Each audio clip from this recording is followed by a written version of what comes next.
If evolution were trying to tell primates something, it did so rather eloquently, giving them 2 ears and 1 mouth. And that's not just a quirky design choice, it's a moral compass, a social strategy, and a piece of timeless wisdom all rolled into one.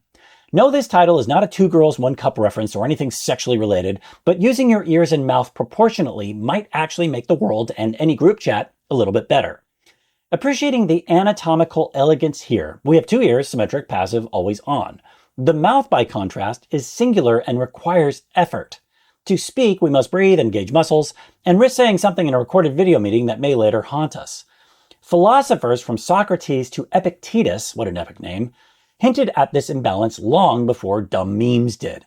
Epictetus, the snarky Stoic, said, "We have 2 ears and 1 mouth so that we can listen twice as much as we speak." This wasn't just a jab at chatterboxes, it was a call to a life of listening, of self-control, and of learning from the world rather than just trying to constantly explain it. Think of listening as the Wi-Fi of relationships, invisible, vital, and only noticed when it's not working. When you listen, not just wait to speak, you make space for others to exist more fully in your presence. A dear friend of ours, who may or may not have been in one of our documentaries, once said, "To truly listen is a great gift you can give someone on their journey." Listening helps you learn things you didn't know, avoid unnecessary arguments, and pick up on things that are not said but still matter, like the sigh behind "I'm fine." Not to mention appear wise even if you're just thinking about lunch. We have another friend who we very much like. They have a very accomplished work life, but they have 2 big problems, one of which is their ego, which is large. It results in numerous problems related to their social skills, but most of all, they constantly, relentlessly, always talk about themselves. Oh, they love it so. But for all the other ears in the room, after a while, it is not engaging. This person will say I, me, or something about their kids because they are an extension of them dozens of times per hour. If we bet them not to say I or me for 20 minutes in conversation, we bet they couldn't make it 2.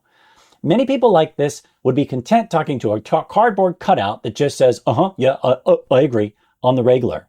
The more polite, agreeable you are with these one-sided dynamics, the more you'll have to suffer in the future through them as well. This is because if you don't confront this, it continues and amplifies.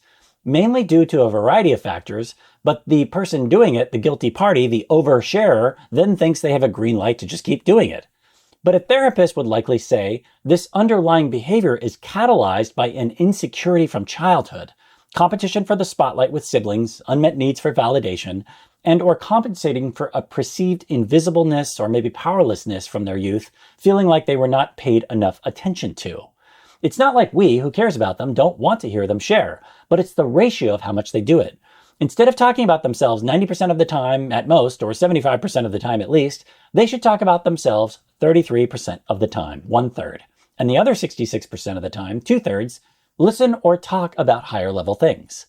Their spouse is actually very good socially and is thus a good listener, and when we talk to them, we can tell they truly care about what is being communicated.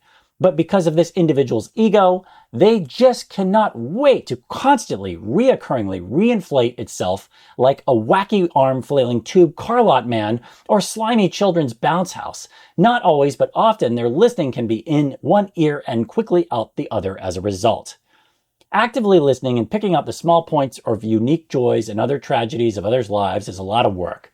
Talking about things that you enjoy is very little work. Younger, less developed humans follow the path of least resistance. People talk about what they know the most about, and for the majority of people, that's often themselves. And mastering conversation is often about knowing what to ask people next, and that's also, sadly, often about themselves. The mouth isn't the villain here. Speaking is powerful. Words can clarify, unite, and inspire. But it's like a flamethrower, best used very carefully. The mouth is to be used only when words add humor or even at best value of some sort. Living proportionally with 2 ears and 1 mouth means understanding that listening is active, not passive. It's engagement, it's curiosity, it's restraint. So perhaps if we ever start our own esoteric Jedi Order training group mystery school, it will be titled The 2/3 Listeners.